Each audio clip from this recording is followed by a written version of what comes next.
crois qu'un remède efficace contre la critique est de bien parler de ceux avec qui nous sommes tentés de critiquer. Gardons-nous de cultiver un esprit critique. Quand je fais cela, 4 choses se produisent: mon orgueil ressort, je me mets dans le fauteuil du juge et je porte atteinte à la communion de l'Église. Et le pire du coup, ma communion avec Dieu est entravée. 7. Pratiquons les étapes bibliques pour restaurer la communion avec nos frères. Matthieu 18.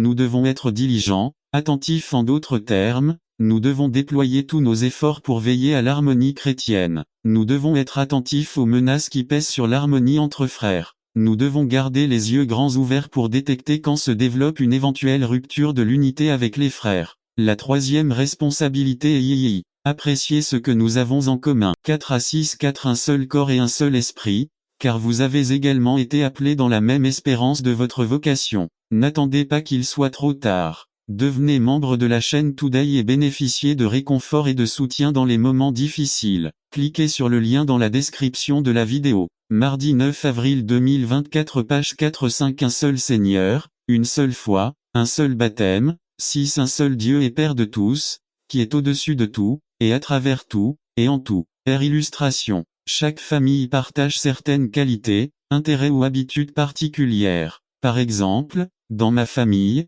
nous aimons imiter la façon dont certaines personnes parlent. On s'amuse à commenter des phrases typiques de certaines personnes que l'on connaît. Et lorsque nous sommes ensemble, c'est ce que nous finissons involontairement par faire. Cela nous fait profiter de nos moments ensemble. De même, dans le corps du Christ, en affirmant tout ce que nous avons en commun, nous réaffirmons que nous sommes une seule chose, que nous sommes une communauté. Il est bien vrai que nous sommes différents, nous avons des caractéristiques physiques, sociales, intellectuelles différentes, etc.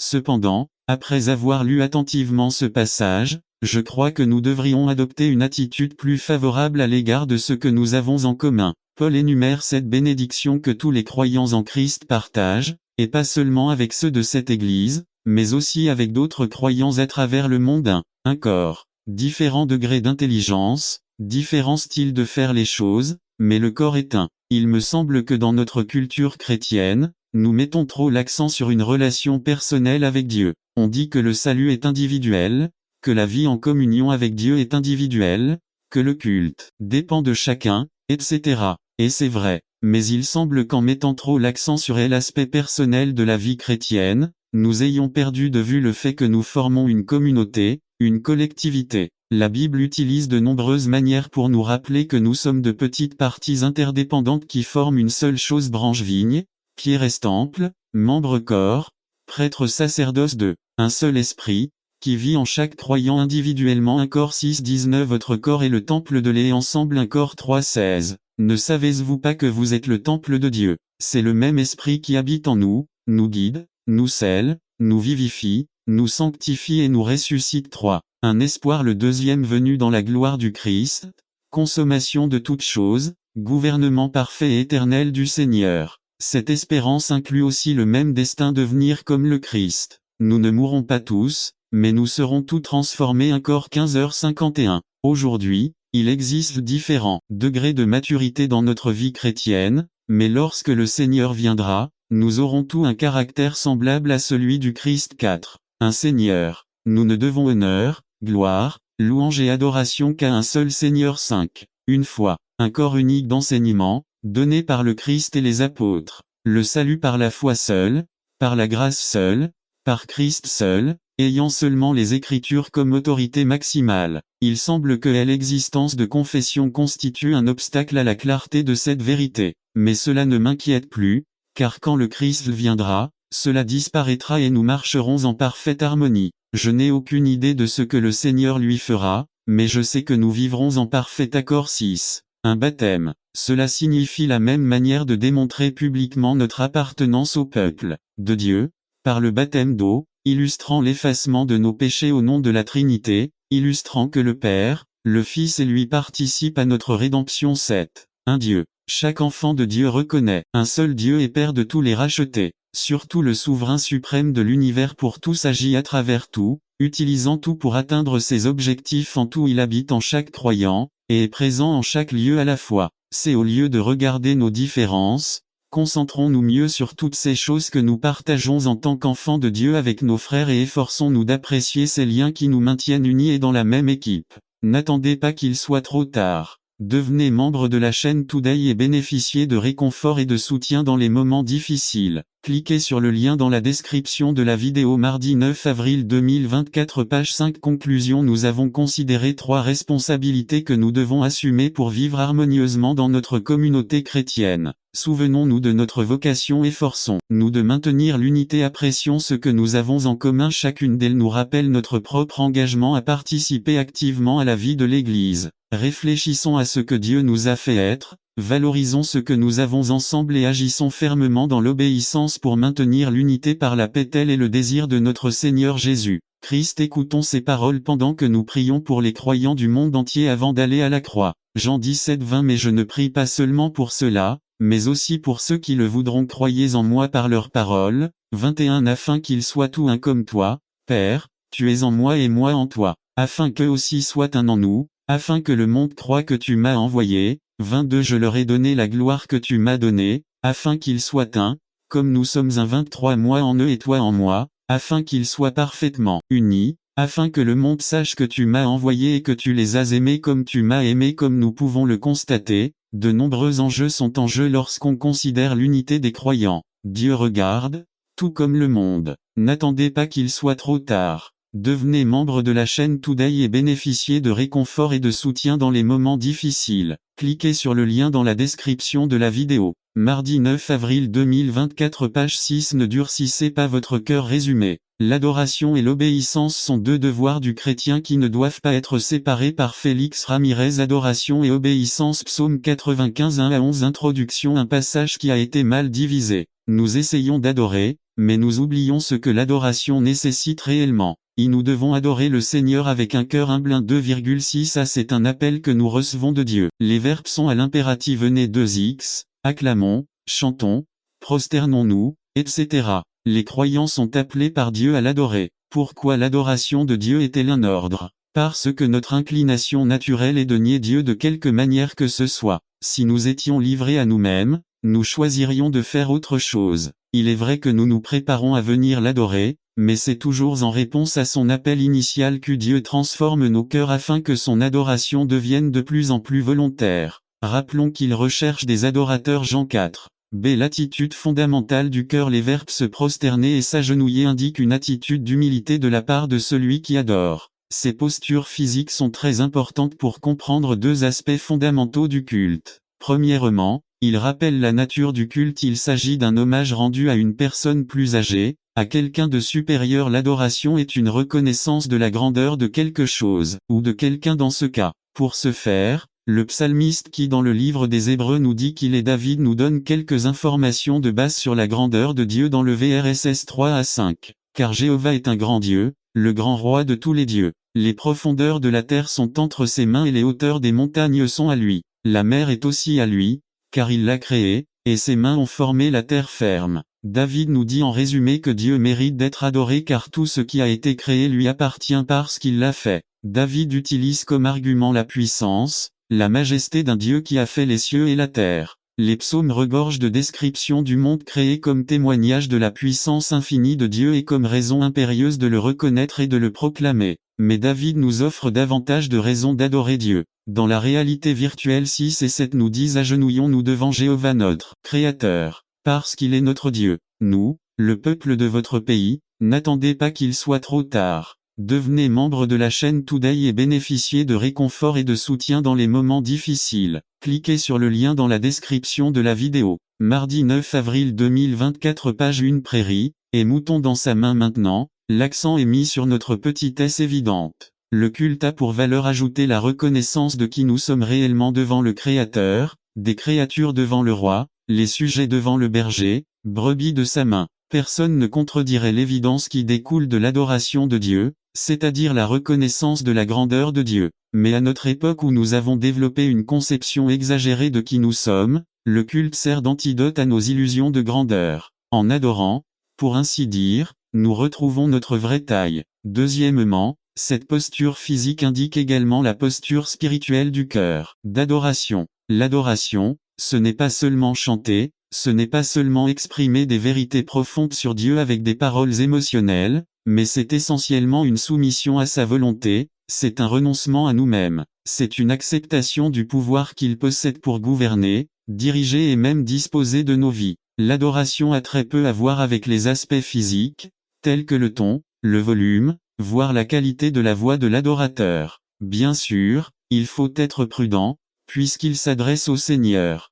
Mais l'accent n'est pas là, car le Seigneur a plusieurs fois déclaré à son peuple, « Ce peuple s'approche de moi de sa bouche et m'honore de ses lèvres, mais son cœur est loin de moi et sa crainte de moi ne l'est pas plus qu'un commandement des hommes qui leur a été enseigné. » Isaïe 29, 13. Les cris, les applaudissements, les instruments, le volume élevé, les mains levées, la beauté des paroles, etc. sont également inutiles, si notre cœur, ce qui est au plus profond de notre être, n'est pas soumis à la volonté de Dieu. Et comme il est facile d'adorer Dieu superficiellement, c'est pour tout cela qu'il est de la plus haute importance que chaque fois que nous nous trouvons dans un moment spécifique de culte, que ce soit en privé ou en congrégation, nous nous concentrions sur ces deux aspects à reconnaître que nous sommes devant quelqu'un infiniment supérieur à nous, cela mérite toute notre attention. Et B. Que nous disons au lauréat qu'il a tous les droits et tous les pouvoirs pour gouverner complètement nos vies. 2. Nous devons adorer le Seigneur avec un cœur obéissant. 8 à 11. Si vous entendez sa voix aujourd'hui, lui n'endurcissez pas votre cœur,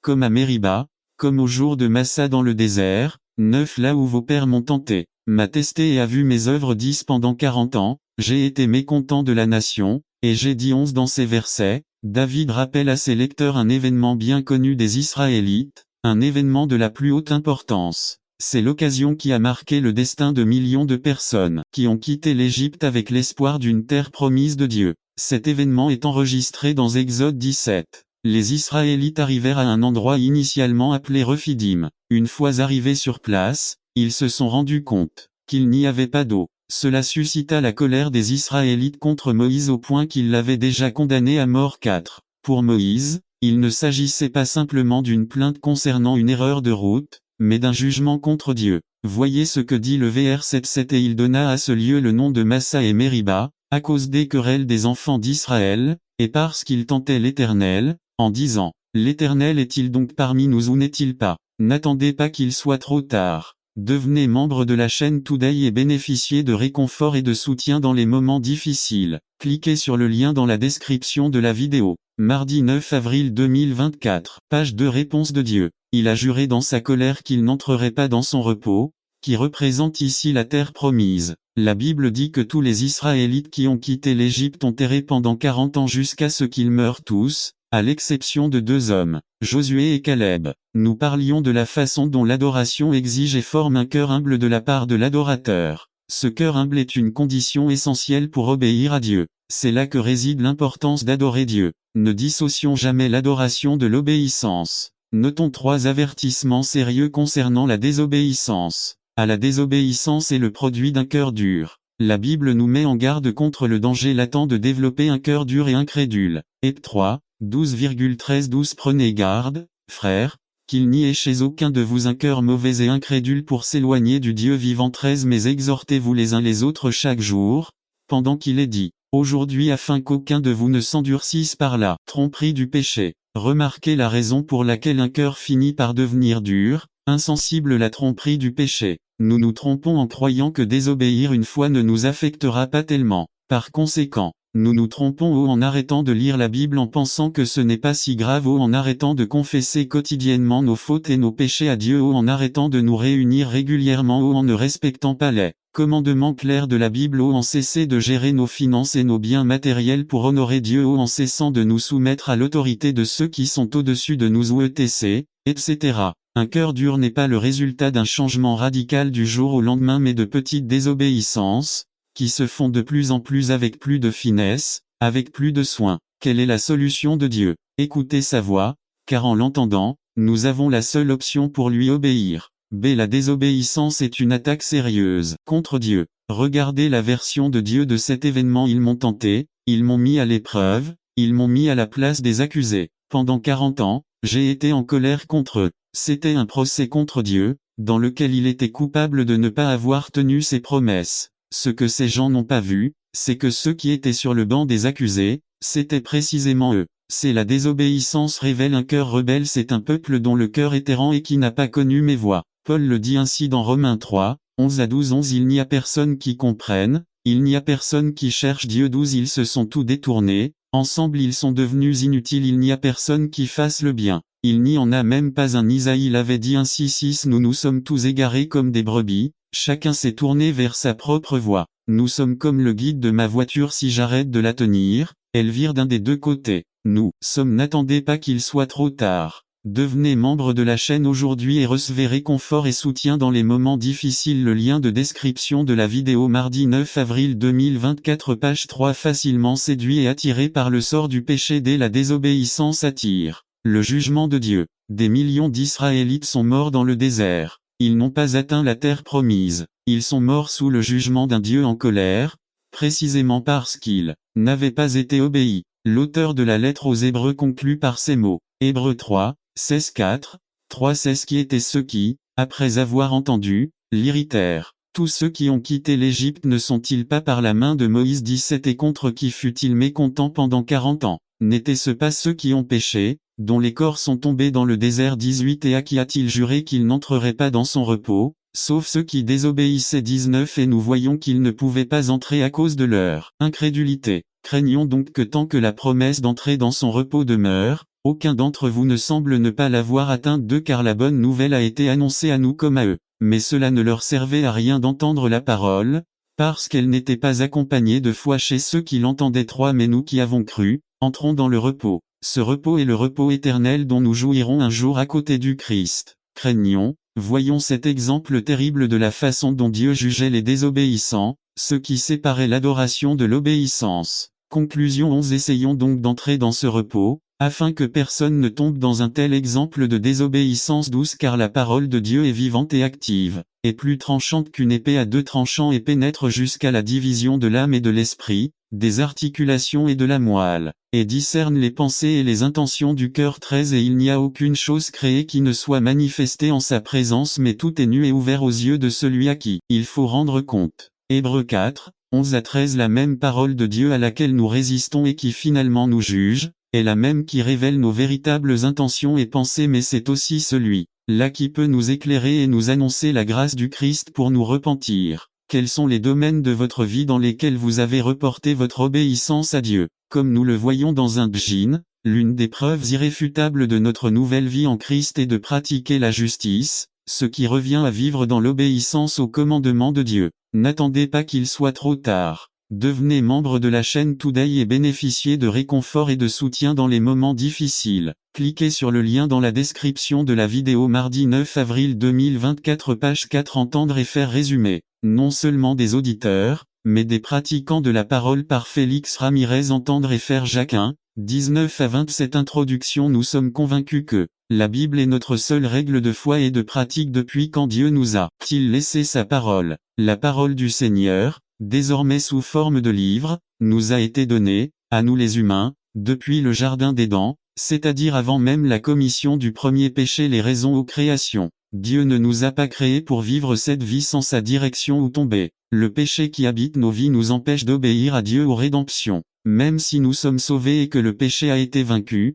il réside toujours en nous. Proposition. En raison de notre condition déchue, Dieu nous a donné sa parole pour nous transformer. Question. Comment pouvons-nous bénéficier du pouvoir transformateur de la parole? Entendre et faire ce qu'il dit dans sa parole. Tout d'abord y écoutons ce que Dieu dit. Question. Quelle devrait être notre attitude lorsque nous nous approchons pour entendre la voix de Dieu? Avec un sentiment profond de notre propre besoin spirituel. Explication. James nous propose rapidement 4 domaines concrets dans lesquels nous échouons dans la vie quotidienne, et qui nous rappellent que nous sommes des personnes désespérément nécessiteuses spirituellement et nous ne faisons pas preuve de maîtrise de soi. Lorsque nous parlons plus que nous n'écoutons, nous révélons un souci égoïste d'être entendus. Nous donnons l'impression que nos idées sont plus importantes que celles des autres. Ma belle-mère a dit, Dieu m'a donné 2 petites oreilles et une petite bouche pour écouter davantage et parler moins. Proverbe 10, 19 Celui qui retient ses lèvres est sage. Nous nous mettons en colère pour le péché. Proverbe 16, 32 Mieux vaut celui qui est lent à la colère que celui qui est fort, Celui qui maîtrise son esprit que le conquérant d'une ville. Proverbe 12:16. La colère de l'insensé est connue instantanément, mais l'homme prudent cache le déshonneur. Ecclésiaste 7:9. Ne vous mettez pas rapidement en colère, car la colère se niche au sein de l'âme. N'attendez pas qu'il soit trop tard. Devenez membre de la chaîne Today et bénéficiez de réconfort et de soutien dans les moments difficiles. Cliquez sur le lien dans la description de la vidéo. Mardi 9 avril 2024. Page 1. Imbécile, c'est nous ignorons le mal de notre cœur. Jérémie 17:9. Le cœur est trompeur par-dessus tout et désespérément méchant. Qui peut le savoir? Dès nous vivons dans une attitude d'indépendance spirituelle. Illustration. Lecture du menu dans un restaurant. Entendre la parole du Seigneur en étant conscient de notre condition pécheresse est semblable à lorsque nous avons faim et que nous lisons le menu. Pratiquement tout ce que nous regardons nous semblera attrayant. Nous imaginons que les plats et notre désespoir de manger le rendront attrayant. Nous désirons tout ce qu'il dit. Application. De la même manière, Dieu veut que nous abordions sa parole, avec un désir intense d'être spirituellement satisfait. Comment se manifeste notre faim et notre soif d'entendre la parole de Dieu? Comment se déroule votre lecture de la Bible? Quelle quantité de littérature chrétienne achetez-vous? Quelle part de la musique que vous écoutez contient des messages chrétiens? Lorsque vous venez au temple, êtes-vous prêt à écouter un message pour vous? Êtes-vous disposé à entendre Dieu parler d'un ou plusieurs domaines de votre vie où vous avez besoin de sa direction? C'est que faites-vous du message ou de l'enseignement reçu? Que faites-vous pour la garder dans votre cœur? Prenez-vous des notes de ce que vous lisez ou entendez? À quelle fréquence apportez-vous intentionnellement la parole de Dieu à votre cœur? Avec un profond sentiment d'espoir. Explication à le cynisme des gens face à la possibilité d'un changement. Il y a des gens qui font des efforts pour changer leur comportement, mais il semble que tout ce qu'ils ont essayé est inutile et ils ont sombré dans la défaite et, pire encore, dans l'attitude de ne pas pouvoir mener une vie victorieuse. Cependant, le croyant n'a pas à sombrer dans l'océan du désespoir, car l'évangile est la réponse de Dieu à notre condition déchue. L'espoir se trouve dans l'évangile, le pouvoir de transformer des vies. L'évangile n'est pas seulement une nouvelle façon de comprendre la Bible, une autre façon d'aller au paradis, mais c'est la puissance de Dieu. Romains 16. L'évangile est la puissance de Dieu pour le salut, pour sauver les pécheurs de la damnation éternelle, sanctifier et produire le caractère du Christ dans nos vies. Illustration. Allez voir le médecin dans l'espoir d'entendre parler de l'amélioration de votre maladie. C'est comme si on effectuait une analyse après une période de traitement. Allons voir le médecin avec le n'attendez pas qu'il soit trop tard. Devenez membre de la chaîne Today et bénéficiez de réconfort et de soutien dans les moments difficiles. Cliquez sur le lien dans la description de la vidéo. Mardi 9 avril 2024. Page 2. J'espère que nous avons guéri. Je travaille à perdre des kilos, et demain je vais me peser pour voir mes progrès sur le régime. Cela m'encourage à aller voir les kilos que j'ai perdus. Je vais lire l'échelle dans l'espoir de savoir jusqu'où j'ai progressé. Application. De la même manière, Dieu veut que nous nous rapprochions de l'écoute de sa voix avec l'espoir d'être transformés par elle. Dans le livre d'Isaïe, le Seigneur lui-même nous rappelle que sa parole ne lui reviendra pas vide, sans avoir accompli ce qu'il désire et atteint le but pour lequel il l'a envoyé. Ésaïe 55:11b. Alors, comment cela devrait-il affecter votre attitude face au message de Dieu? Lorsque vous ouvrez la Bible ou écoutez un message ou un cours biblique, êtes-vous prêt à être transformé ou simplement à être informé? Votre question est, que dois-je changer? Ou simplement quelle nouvelle chose vais-je savoir? C'est penser aux années ou aux mois qui se sont écoulés depuis que vous avez commencé à entendre l'évangile. Êtes-vous plus sain ou plus intelligent? Avez-vous développé une haine accrue envers le péché dans votre propre vie ou avez-vous simplement augmenté votre connaissance de la Bible? Obéissons à ce que Dieu dit. C'est simple. Peu de choses sont aussi claires à comprendre dans la Bible que ce commandement. Faites ce que dit le Seigneur. C'est vrai qu'il y a des enseignements difficiles à comprendre, mais dans les choses fondamentales et essentielles, il ne s'agit pas de manque de compréhension, mais d'obéissance. Il est sage. Jésus a dit que quiconque entend mais n'obéit pas à sa parole est comme un homme insensé qui construit une maison mais oublie d'en poser les fondations. L'ensemble du bâtiment ne vous est d'aucune utilité. C'est logique. La métaphore d'aller au miroir, on y regarde pour découvrir les défauts les plus évidents, dans le but d'effectuer les changements nécessaires. Pensez aux fois où vous avez quitté la maison avec un bouton mal fait, ou sans vous peigner, ou avec des femmes sans retirer un tube de leur tête. En termes généraux, la religion est une question de cohérence entre ce que nous savons et ce que nous faisons. Ensuite, Jacques nous propose 4 tests pour déterminer si notre religion est vraie, authentique. Souligne l'importance de mettre en pratique ce que nous entendons de la parole du Seigneur. Il ne sert à rien d'entendre si cela n'affecte pas notre degré d'obéissance à cela. 25 jeudi. Parce que l'obéissance révèle notre véritable disposition et notre véritable amour à son égard. 2. C'est comme un garçon demandant à une jeune femme qui est amoureuse de lui si elle l'accepterait comme petite amie. Elle dit qu'elle serait ravie et il dit « Oh, bien, je voulais juste savoir ».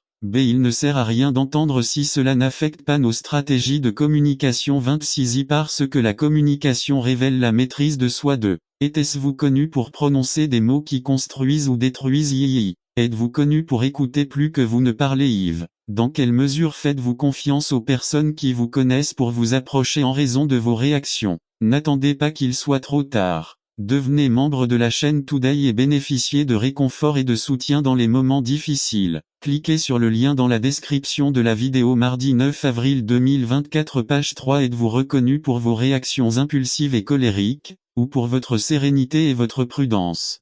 Il est inutile d'entendre si cela n'affecte pas notre service aux autres. 27 parce que le service révèle l'amour des autres. 2. Quel est votre sentiment de compassion envers ceux qui sont dans le besoin? Conclusion. Cherchons à écouter de différentes manières. Soyons auditeurs de la parole de Dieu. Imitons le Christ dans sa recherche constante de la volonté de son Père. Lire les Écritures et aller à la synagogue. Cherchons à obéir à la parole de Dieu de différentes manières. Ne soyons pas comme l'homme insensé qui, n'ayant aucune fondation pour sa maison, fut laissé en ruine lorsque les vents, les pluies et les rivières vinrent. Imitons le Christ dans ses intentions de faire la volonté de son Père. N'attendez pas qu'il soit trop tard. Devenez membre de la chaîne Today et bénéficiez de réconfort et de soutien dans les moments difficiles. Cliquez sur le lien dans la description de la vidéo. Mardi 9 avril 2024 page 4 du pauvre au riche. Résumé. La pauvreté de Jésus nous a rendus riches par Félix Ramirez. Du pauvre au riche. 2 Cor 8, 9. Introduction. Dans notre monde, il existe de nombreuses histoires de personnes qui, disposant de ressources limitées, basées sur l'effort et le travail, sont allées très loin dans le domaine économique. Nous connaissons également des pauvres qui, après avoir acheté un billet de loterie, sont devenus millionnaires du jour au lendemain. Ce sont des gens pauvres qui deviennent riches. Il existe également de nombreuses anecdotes de personnes possédant beaucoup d'argent qui, parce qu'elles l'ont dilapidé ou mal investi ou simplement à cause d'un malheur, ont perdu tout leur argent et se sont retrouvés à la rue. Ce sont des gens riches qui deviennent pauvres. Enfin, nous connaissons des cas dans lesquels des personnes altruistes ont aidé des personnes aux ressources limitées à atténuer leurs problèmes économiques. Il s'agit de riches qui aident les pauvres. Mais jusqu'à présent, nous ne connaissons personne qui, pour enrichir les autres, ait dû devenir pauvre. Nous sommes tout prêts à aider ceux qui en ont besoin, à condition que notre condition ne soit pas affectée. Mais une façon de comprendre ce qui s'est passé le premier Noël est de regarder ce que 2 Corinthiens 8-9 nous dit à propos de notre Seigneur Jésus-Christ. Vous connaissez la grâce de notre Seigneur Jésus-Christ, qui, bien qu'il fût riche, à cause de vous, est devenu pauvre, afin que par votre pauvreté vous deveniez riches. En un seul verset, l'apôtre nous donne une énorme leçon sur la signification de Noël. Jésus-Christ était riche avant de venir sur terre. Il était riche de par son statut de Dieu. Au commencement était la parole était avec Dieu et la parole était Dieu. C'était au commencement avec Dieu. Laissez en vous cette pensée qui était aussi en Jésus-Christ. Lui, étant sous la forme de Dieu, ne considérait pas l'égalité avec Dieu comme une chose à saisir. JN 1-3. Col 1. 16. La richesse à laquelle Paul fait référence est la gloire et l'honneur dont notre Seigneur jouissait depuis l'éternité aux côtés de son Père. Jésus a parlé de la gloire qu'il avait avant de venir dans le monde. Il était riche en tant que Seigneur et propriétaire de toutes choses ont été faites par lui, et sans lui rien de ce qui a été fait. Jean 1-3. Le Christ est l'image du Dieu invisible, le premier-né de toute la création, car en lui toutes choses ont été créées, celles du ciel et celles de la terre, visibles et invisibles. Soyez des trônes, soyez des dominations, soyez des principautés, soyez des puissances. Tout a été créé par lui et pour lui, et il est avant toute chose, et en lui toute chose subsiste. Col 1-16. N'attendez pas qu'il soit trop tard. Devenez membre de la chaîne Today et bénéficiez de réconfort et de soutien dans les moments difficiles. Cliquez sur le lien dans la description de la vidéo. Mardi 9 avril 2024 page 1. Il était le créateur de tout et en tant que créateur il avait droit à toute chose, et avait à sa disposition tout ce qui existe. Jésus avait le droit absolu sur tout ce qui existe du simple fait d'avoir été le créateur de tout. Et ce droit s'étendait sur tout l'or, l'argent, les diamants, les perles sur toutes les terres, sur tous les trésors des océans, sur toutes les planètes, etc.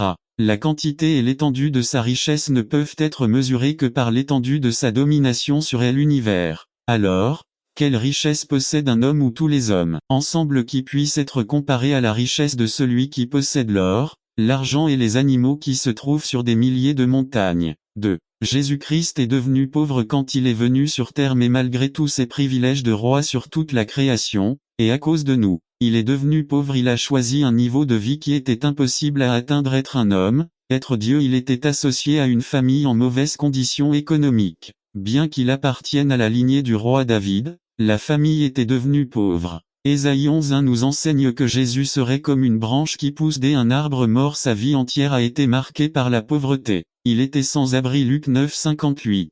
Il a choisi de dépendre de la charité des quelques amis qu'il a réussi à rassembler, plutôt que de créer une nourriture abondante pour subvenir à ses propres besoins. Il n'avait ni terre, ni parcelle, ni palais, ni argent stocké dans les banques. À l'heure de sa mort, il dut confier sa mère aux soins d'un de ses disciples, et il semble que tous ses effets personnels se limitaient aux vêtements qu'il portait, et que le jour de sa crucifixion ils furent distribués parmi les soldats en cette matière. Rien n'est plus remarquable que la différence entre les projets du Seigneur Jésus et ceux de beaucoup de ceux qui prétendaient être ses disciples et amis. Jésus n'a pas conçu un plan pour devenir riche, et il a toujours parlé avec la plus grande clarté des dangers liés à l'accumulation de biens. Il s'est placé parmi les personnes les plus pauvres de sa vie, et rares sont ceux qui n'ont pas eu autant de choses à laisser à leurs amis ou à alimenter la cupidité de leurs futurs héritiers. Il est mort pauvre. Il n'a fait aucun testament pour distribuer son héritage, puisqu'il n'avait rien à disposer. Il savait très bien l'effet qui se produirait s'il avait accumulé des richesses et devait les laisser derrière lui pour les distribuer à ses partisans. C'étaient des gens imparfaits et même au même endroit sur la croix, ils auraient été anxieux et engagés dans des discussions, comme cela arrive généralement lors des funérailles de quelqu'un de très riche. Jésus voulait que ses disciples ne soient pas détournés du grand travail auquel il les avait appelés par les richesses qu'il leur avait léguées. Il ne leur a même pas laissé de souvenirs matériels comme un mémorial à son nom. Ce fait que le Christ soit devenu pauvre est surprenant parce que il avait le pouvoir de choisir la voie par laquelle il viendrait. Il est peut-être venu dans la condition d'un prince splendide. Il aurait pu monter dans une calèche ou vivre dans un palais majestueux. Il a peut-être vécu avec la magnificence d'un roi oriental et a peut-être légué de grands trésors à ses disciples, des trésors plus grands que ceux de Salomon ou de tout autre roi célèbre. Et si Jésus était venu vivre majestueusement sur cette terre, s'il avait amassé de grandes richesses et s'il avait recherché les possessions terrestres comme tout le monde, il aurait simplement fait ce qui était juste et convenable. N'attendez pas qu'il soit trop tard. Devenez membre de la chaîne Today et bénéficiez de réconfort et de soutien dans les moments difficiles. Cliquez sur le lien dans la description de la vidéo. 9 mars, avril 2024 page 2. Mais il a simplement décidé de ne pas le faire. Le bel hymne que nous trouvons dans Philippiens 2:5-11 nous donne une représentation exacte de ce que signifiait l'incarnation du Christ. Son humiliation, son appauvrissement furent tels qu'il devint non seulement un homme, mais prit la forme d'un serviteur. Il est devenu obéissant jusqu'à la mort, et une mort sur une croix, la plus méprisable et la plus horrible que l'homme puisse concevoir. Autrement dit, ou le Créateur devenant semblable à l'une de ses créatures, ou le roi devenant comme l'un de ses serviteurs, ou celui qui donnait des ordres dans tout l'univers, devenant obéissant, ou celui qui donne et soutient la vie, s'offrant lui, même en sacrifice de mort. Jésus-Christ a rendu riches les pécheurs qu'il a sauvés. Un vieil homme qui vivait en Afrique australe à la recherche d'or dans une rivière, mais seulement pour avoir ce dont il avait besoin pendant 1 ou 2 semaines. Un jour où il ne trouva rien, des pierres rondes au bord de la rivière attirèrent son attention. Il les a pris et une fois rentré chez lui, il les a mis dans un bocal où il a conservé des objets de valeur personnelle comme des lettres de sa défunte épouse, le collier de son chien décédé il y a 1 an, etc.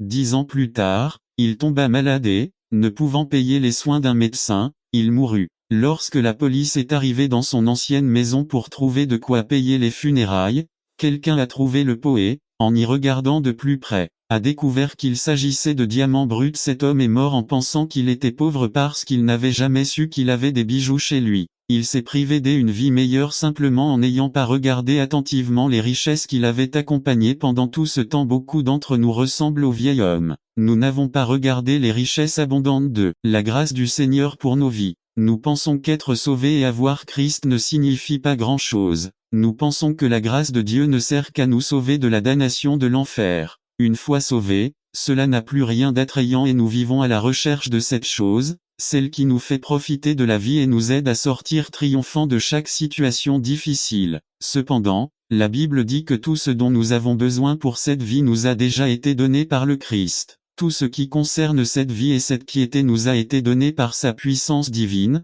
par la connaissance de celui qui nous a appelés par sa gloire et son excellence. 4 Par ces choses, il nous a fait de précieuses et grandes promesses, afin que par elles vous deveniez participants de la nature divine. Alors, que vous manque-t-il dans la vie? Ne cherchez plus, si vous croyez en Jésus-Christ, vous avez tout le nécessaire pour vivre pleinement cette vie. La grâce du Seigneur. Nous ne pouvons pas vivre dans ce monde en pensant que nous avons besoin de quelque chose de plus que le salut en Christ pour jouir d'une vie bien remplie. La grâce de Dieu est suffisante. Si vous êtes en Christ, vous avez été enrichis. Vous n'avez besoin de rien. Ce qu'il faut, c'est regarder de plus près toutes les bénédictions du Seigneur et croire que sa grâce dont nous disposons à chaque instant est ce dont nous avons vraiment besoin pour vivre pleinement dans cette vie pleine de nids de poules et de vallées d'ombre et de mort. Conclusion: n'attendez pas qu'il soit trop tard. Devenez membre de la chaîne Today et bénéficiez de réconfort et de soutien dans les moments difficiles. Cliquez sur le lien dans la description de la vidéo. Mardi 9 avril 2024, page 3. Profitez de tout ce que la grâce de Dieu peut faire dans nos vies, dans notre mariage, avec l'éducation de nos enfants. Regardons ce Noël à tout ce que Dieu nous a donné et vivons dans les richesses que Jésus-Christ nous a apportées. N'attendez pas qu'il soit trop tard. Devenez membre de la chaîne Today et bénéficiez de réconfort et de soutien dans les moments difficiles. Cliquez sur le lien dans la description de la vidéo. Mardi 9 avril 2024. Page 4. Le premier chant de Noël résumé. Une exposition du chant de Marie par Félix Ramirez. Le premier chant de Noël. Luc 1, 46 à 55. Introduction. Combien d'entre vous aiment les chants de Noël? Les chants de Noël sont présents partout pendant cette période. Les hymnes que nous chantons sont des exemples de chants composés il y a 250 ans et qui nous rappellent la naissance de Jésus-Christ. Eh bien, ce passage parle de la première chanson de Noël. Et à votre avis, qui l'a composée? Eh bien, ni plus ni moins que la propre mère de notre Seigneur. Lorsque Marie a su qu'elle était enceinte, elle est allée rendre visite à sa cousine Élisabeth, la mère de Jean-Baptiste, et c'est là qu'elle a loué le Seigneur avec les paroles trouvées dans les versets 46 à 55. Cette louange est connue sous le nom de Magnificat. Je n'ai jamais entendu de message sur ce passage si riche en contenu et si beau dans sa forme poétique. Le message du Magnificat s'est perdu en ces jours où les gens sont excités par toutes les ruées pour acheter des cadeaux, des arbres, des cadeaux, etc. Il est nécessaire de réfléchir à la manière appropriée de glorifier Dieu à ces dates où Noël approche. À cette occasion, je voudrais que nous regardions attentivement les paroles de cette louange à Dieu. Regardons ce que Noël signifiait pour la mère de notre Seigneur. Le chant de Marie nous enseigne que nous devrions nous concentrer ce Noël sur le caractère de Dieu et son œuvre pour son peuple. Quels sont les aspects de Dieu sur lesquels nous devrions méditer ces jours-ci? Dieu est le Sauveur. 46 à 47. Il est frappant que la première chose que Marie souligne est le salut dont, comme toute personne dans ce monde, elle avait besoin de la part de Dieu. Au milieu de sa joie, elle reconnaît ce qui est le plus important. Elle reconnaît et glorifie le salut de Dieu pour elle. Elle n'a pas mentionné d'abord sa joie d'être la mère non d'un enfant, mais du Sauveur d'Israël, mais du salut de son âme. En un mot, il a souligné l'essentiel. Contrairement à Marie, des millions de personnes à ces dates se concentrent sur l'insignifiance de Noël. Ils pensent que les choses les plus importantes sont les cadeaux, le dîner du réveillon de Noël, les primes de Noël ou les fêtes. Sur quoi vous concentrez-vous à Noël? Dans les fêtes, en vacances, dans la tendresse du bébé fragile, par nostalgie des personnes qui ne sont plus avec vous, dans la tristesse pour ceux qui sont dans le besoin? Ce Noël, notre regard doit être fixé sur le salut que Jésus-Christ a apporté à tous ceux qui ont cru en lui. Il est triste de voir à quel point les gens ont perdu de vue le salut que Dieu offre uniquement en Jésus. Ils se concentrent uniquement sur la tendresse de la naissance et oublient le but de la naissance de cet enfant. Beaucoup ont la représentation de la naissance de Jésus, mais ils oublient l'identité et le but de cet enfant. Si vous avez bien compris le sens de Noël, je vous invite à regarder et à aider. N'attendez pas qu'il soit trop tard. Devenez membre de la chaîne Today et bénéficiez de réconfort et de soutien dans les moments difficiles. Cliquez sur le lien dans la description de la vidéo. Mardi 9 avril 2024, page 1. D'autres pour qu'ils regardent également le don du salut que Dieu nous offre en Jésus-Christ. Ne nous arrêtons pas à ce point de l'histoire et restons à la naissance de Jésus. Avançons et regardons la crèche, mais avec l'ombre de la croix du calvaire où serait un jour ce bébé. Il est très facile de se laisser emporter par l'agitation et les dépenses pendant ces périodes. Il est très facile pour nos enfants de perdre de vue ce que signifie Noël. Dites-leur que la plus grande joie que nous puissions expérimenter à Noël est la joie du salut et de la vie éternelle trouvée en Jésus-Christ. Deuxièmement, Marie nous explique pourquoi elle a reconnu son besoin d'être sauvée de Dieu est saint et plein de miséricorde. 48 à 50. Voyons dans ces versets comment Marie reconnaît sa véritable condition devant Dieu. Le mot bassesse signifie la même chose que l'humiliation, qui est la condition naturelle dans laquelle se trouve tout être humain devant Dieu. Jésus s'est humilié en devenant comme l'un de nous. Nous avons donc ici une déclaration très importante que Marie fait pour se référer à elle-même. Elle nous parle de sa condition de pécheresse devant le Dieu 3 fois saint. Par conséquent, Noël est le message de Dieu à une société corrompue, une société qui s'est ouvertement et cyniquement rebellée contre Dieu.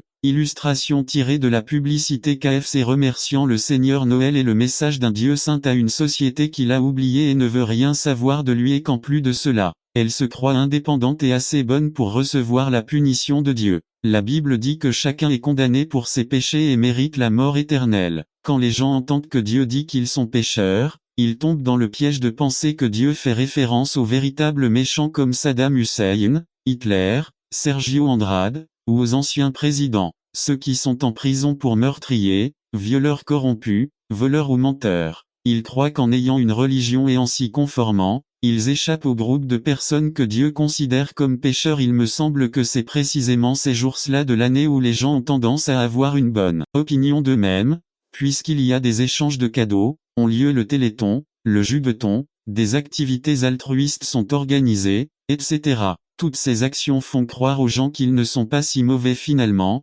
puisqu'ils accomplissent des actes charitables actuellement. La valeur et l'importance que chaque personne a pour elle-même sont exagérément soulignées. Les gens sont encouragés à penser qu'ils ont un potentiel presque infini et qu'ils sont fondamentalement de bonnes personnes. Les livres prolifèrent qui font croire que la seule chose dont nous avons besoin pour éviter de commettre des erreurs est d'avoir les connaissances nécessaires pour prendre de meilleures décisions en tant que parents, enfants, étudiants, professionnels, etc. Quel contraste avec l'attitude d'humilité de Maria. La seule valeur que nous pouvons avoir est celle que Dieu nous a donnée en remarquant notre petitesse ce Noël. Louons Dieu d'avoir daigné s'approcher de nous. Méditons sur la sainteté de Dieu comme nous méditons sur notre condition perdue. Louons Dieu d'avoir quitté son trône pour nous montrer la lumière et payer notre dette aussi. Dans cette crèche, Dieu nous a montré sa grande miséricorde envers notre misérable condition. Et cette miséricorde a toujours été disponible de génération en génération. Moïse s'est exclamé dans le psaume 90 : Seigneur,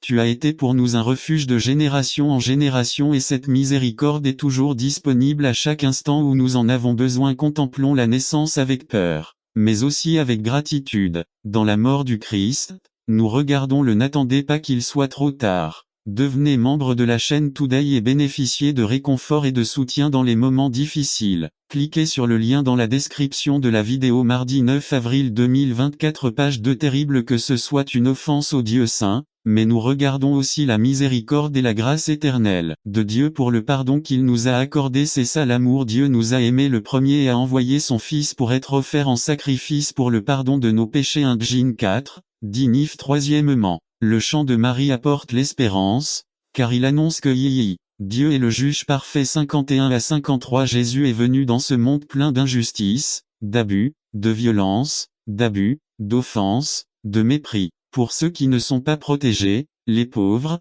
les oubliés, les rejetés. Notre société d'aujourd'hui réclame aussi désespérément que quelqu'un rende justice, que les coupables paient pour leurs crimes, que les criminels soient punis, que les voleurs rendent ce qu'ils ont pris, que les menteurs avouent la vérité. Dans ces versets, Marie donne un récit historique de la façon dont le Seigneur est intervenu au cours des événements de l'homme. Il mentionne comment Dieu a détruit les orgueilleux et les puissants qui ont commis des injustices contre les impuissants. Peut-être pensait-il à la traversée de la mer Rouge, à la destruction des armées des Égyptiens ou aux batailles contre Jéricho ou contre les Philistins, etc. qui montrent que Dieu juge tous les hommes. Il mentionne également comment les personnes non protégées ont été prises en compte par Dieu. En résumé, Marie réfléchit sur le caractère juste de Dieu dans ses relations avec les hommes et ses paroles ont une signification profonde pour la situation de notre monde aujourd'hui. L'espoir est qu'un jour, comme cela s'est produit dans le passé mais définitivement, Dieu fera en sorte que les coupables soient attrapés, jugés, abattus,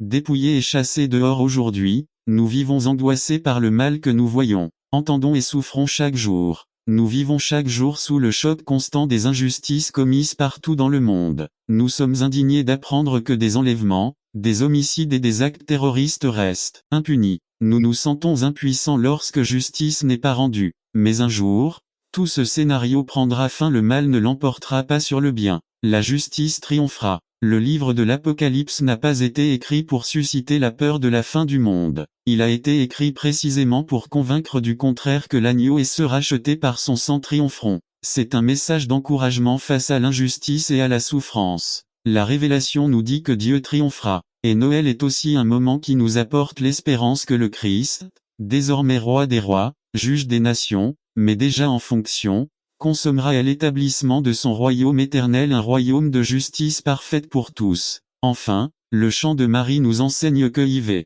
Dieu est fidèle avec son peuple. 54 à 55. Marie se souvient que Dieu a été fidèle avec son peuple en accomplissant ses promesses envers son peuple dès le début avec le Père Abraham. Marie souligne que Dieu est fidèle. Dans cette vie, de nombreuses personnes peuvent vous faire et vous feront de nombreuses promesses. Notre président actuel a captivé beaucoup de gens avec tant de promesses de progrès et de bien-être dans son gouvernement, et même si 3 années de gouvernement se sont écoulées au cours desquelles nous avons très peu vu, nous continuons d'espérer que les choses s'amélioreront. Mais comme pour tout être humain, il existe une énorme possibilité que cela ne nous satisfasse pas. Cependant, vous pouvez être sûr d'une chose, Dieu tiendra absolument toutes ses promesses. La naissance du Messie Sauveur était l'une des nombreuses promesses accomplies que Dieu avait annoncées à son peuple. N'attendez pas qu'il soit trop tard. Devenez membre de la chaîne Today et bénéficiez de réconfort et de soutien dans les moments difficiles. Cliquez sur le lien dans la description de la vidéo. Mardi 9 avril 2024, page 3. Noël doit être un temps de foi et de confiance en Dieu, qui tient toujours toutes ses promesses. Dieu a promis un Sauveur et a accompli cette promesse en Jésus-Christ. Il l'a terminée à temps. Dieu n'est jamais en retard dans l'accomplissement de ses promesses. Si Dieu a décidé de faire quelque chose, il peut être sûr que rien ni personne ne l'arrêtera. Il est fidèle. Éprouvez-vous un besoin ces jours-ci? Vous sentez-vous inquiet à propos d'un problème? Écoute ce que te dit le Seigneur. Je ne te quitterai jamais. Je ne t'abandonnerai jamais. Je te tiendrai toujours avec ma main. Noël doit donc aussi être pour nous un message de confiance, car tout comme Dieu a ponctuellement tenu sa promesse d'envoyer son Fils pour nous, il réalisera toutes les promesses qui, comme l'hymne dit, ils sont notre puissante et unique source de soutien pour notre foi. Conclusion. Ce beau poème nous enseigne où notre objectif principal devrait être à Noël. Cela nous apprend à nous préparer ces jours-ci. Je vous exhorte à ne pas perdre de vue les questions les plus essentielles de la période que nous appelons Noël. N'oubliez pas de continuer à méditer et à vous réjouir du salut que Dieu nous a donné, ainsi que de sa miséricorde infinie qu'il nous a donnée en Christ. Ravivez l'espérance de voir un jour la justice régner dans toute sa splendeur lorsque le Christ établira son royaume. Ayez confiance que Dieu répondra à tous vos besoins, comme il l'a promis dans sa parole. Réservez du temps cette semaine de vacances pour préparer votre famille en partageant ce que nous devrions regarder pendant cette période de l'année tant attendue. Affrontons le consumérisme et le matérialisme dans lesquels le monde est empêtré et tenons haut la gloire de Dieu en envoyant Jésus-Christ mourir pour nos péchés. Certaines suggestions pourraient inclure l'envoi de cartes de vœux comprenant un verset annonçant le salut, l'invitation d'amis chez vous et le partage de l'évangile avec eux. N'attendez pas qu'il soit trop tard. Devenez membre de la chaîne Today et bénéficiez de réconfort et de soutien dans les moments difficiles. Cliquez sur le lien dans la description de la vidéo. Mardi 9 avril 2024, page 4. Il est fini. Résumé. Les implications pratiques pour le chrétien de l'expression c'est fini. Par Félix Ramirez. Il est consommé. Jean 19:30. Introduction. Les évangiles présentent une série d'images de la vie du Christ. Les premiers sont magnifiques. Ils nous parlent d'une lumière qui atteint Bethléem et qui, de là, devait éclairer le monde entier. Il y a quelques années, ce tableau nous montre la puissance de Jésus chez les aveugles qui voyaient désormais, les boiteux qui pouvaient marcher, les morts ressuscités, les multitudes miraculeusement nourries, les pécheurs qui ont trouvé l'espoir. Dans ces paroles, Mais il y a un énorme changement dans les thèmes de ces peintures de la vie de Jésus. L'inattendu se produit. Ces peintures passent des couleurs vives aux couleurs sombres. Nous voyons le Christ subir les horreurs d'une crucifixion, portant une lourde croix à laquelle il sera plus tard pendu entre deux voleurs. Nous voyons un homme recevoir une série d'insultes et de railleries, recevoir des coups de fouet dans le dos, des coups de poing et des crachats au visage. Et enfin, on l'entend crier de toutes ses dernières forces. C'est fini. Ces mots ont été prononcés avec une telle intensité parce qu'il voulait attirer l'attention de tout le monde autour de lui. Et pendant que ces gens se demandaient ce que signifiaient ces mots, la Bible dit que Jésus, baissant la tête, rendit l'esprit. Ces mots signifient bien plus que ces derniers mots vivants. Ils signifient bien plus que la fin de l'agonie infernale qu'il vient de vivre. C'est fini. Ce sont deux mots qui avaient des significations différentes mais intéressantes que nous examinerons brièvement. Et pour ses disciples, c'étaient des paroles de défaite à au moins un disciple, Jean, était présent à la croix. Vers 26 il allait porter le rapport aux autres disciples. Imaginez leur confusion lorsque Jean leur raconta les événements de la croix et qu'il termina son histoire telle qu'elle apparaît dans le V30 quand Jésus prit le vinaigre, il dit, c'est fini, et baissant la tête, il rendit son esprit. Juan ne pouvait pas croire ce dont il venait de voir. L'idée du Christ mort entre les mains de ses ennemis allait complètement à l'encontre de toutes ses attentes. Nous savons aussi que l'humeur des autres disciples n'était pas du tout optimiste. Les hommes qui entendirent le rapport de Juan étaient assis, silencieux, les yeux fixés sur le sol, écoutant les paroles de Juan. Quand il eut fini, personne ne bougea. Je peux imaginer Pedro secouant la tête en disant, « Et c'est tout. Est-ce ce que nous gagnons grâce à tout ce que nous avons fait? Devons-nous quitter nos maisons et nos emplois juste pour cela? Je pense qu'il aurait été préférable de rester à la pêche. » Jean a sûrement transmis son découragement aux autres disciples. Luc 24 13 à 21 dit 13 ce même jour, deux des disciples se rendaient dans une ville appelée Emmaüs, à environ 7 milles de Jérusalem. 14 Ils parlaient de tout ce qui s'était passé.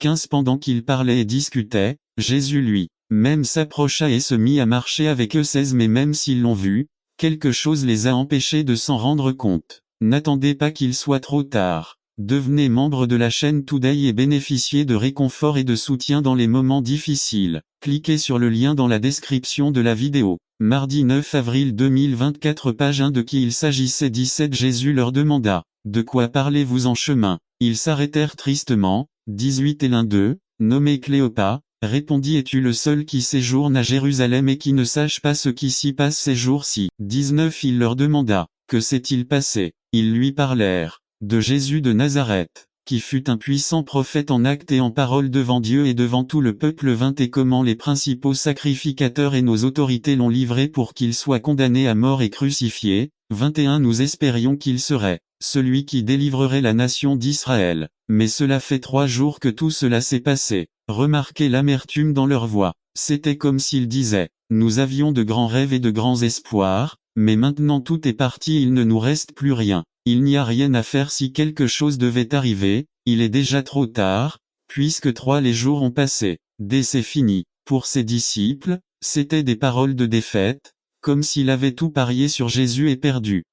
Pour les ennemis du Seigneur, c'étaient des paroles de reddition. Dans la Bible, nous découvrons que chaque étape de la vie de Jésus était une bataille à mort contre Satan. 1. Satan a poussé Hérode à tuer tous les bébés de Bethléem afin de tuer l'enfant Jésus. 2. Ensuite, nous le voyons tenter personnellement le Christ dans le désert, le mettant au défi de se jeter du haut du temple pour mourir. 3. Nous voyons ensuite comment il a trompé Pierre pour le convaincre de ne pas mourir sur la croix. 4. Enfin, nous voyons que Judas Iscariote est entré pour trahir et vendre le Christ à ses ennemis. 5. Aussi, les rejets constants de la part des mêmes personnes parmi lesquelles il faisait des miracles.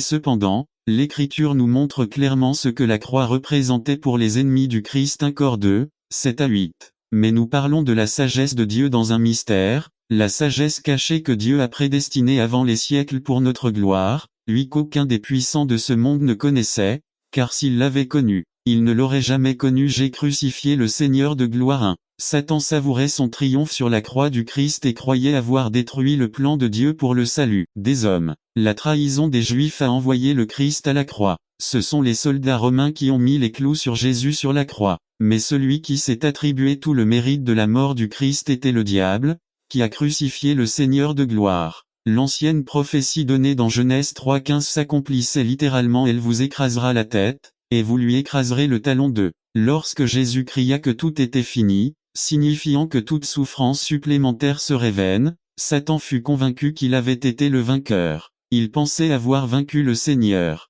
Il pensait que le plan du Christ avait échoué et que ses plans prévaudraient sur ceux du Christ. Mais cette joie ne durerait que quelques heures. Sa déception a été un terrible cauchemar avec lequel il n'a jamais attendu qu'il soit trop tard. Devenez membre de la chaîne Today et bénéficiez de réconfort et de soutien dans les moments difficiles. Cliquez sur le lien dans la description de la vidéo. Mardi 9 avril 2024, page 2 comptez.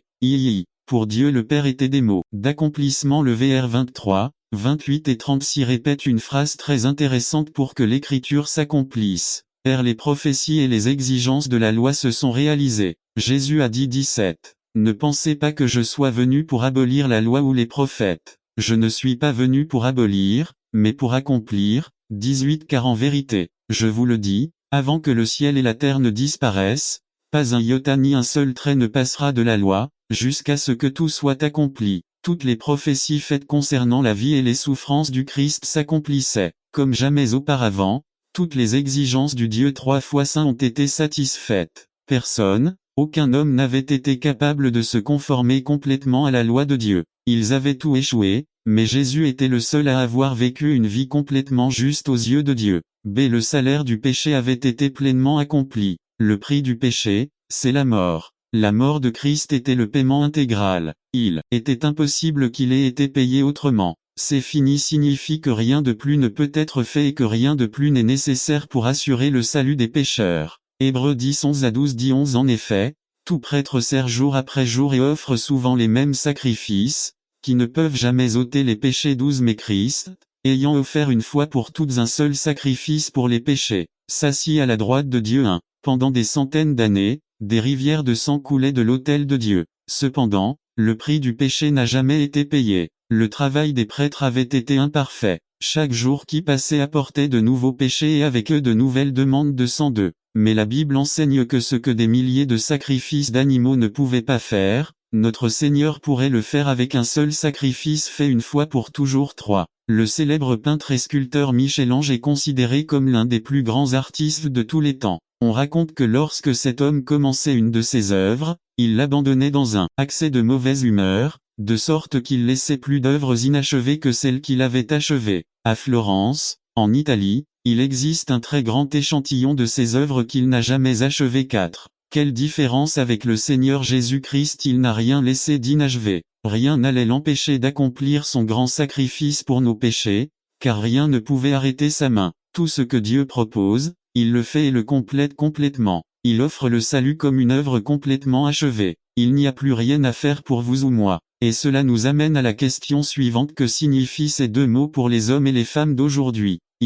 Pour le croyant en Christ, ce sont des paroles de sécurité. Cela signifie que le salut du vrai croyant est totalement assuré. Le Christ a absolument tout fait. Beaucoup croient que la mort de Jésus au calvaire a rendu possible le salut des pécheurs. Mais dire cela, c'est lui retirer toute sa vertu et minimiser l'œuvre du Christ. Dire cela, c'est dire que sur la croix personne n'a été réellement sauvé. Autrement dit, le salut de personne n'a été acheté. C'est-à-dire que seule la possibilité a été réalisée. Mais la Bible enseigne clairement que sans effusion de sang, il n'y a pas de rémission des péchés. Et comme le sang de Christ a été versé, sur la croix, Christ a acquis tout ce dont nous, pécheurs, avons besoin pour être sauvés. Christ a efficacement racheté ceux qui lui appartiennent. Le Christ a dit: Je donne ma vie pour les brebis. Il est venu mourir pour son peuple. Il est venu mourir pour ses brebis. N'attendez pas qu'il soit trop tard. Devenez membre de la chaîne Today et bénéficiez de réconfort et de soutien dans les moments difficiles. Cliquez sur le lien dans la description de la vidéo. Mardi 9 avril 2024, page 3 Pour ceux que le Père lui avait donnés.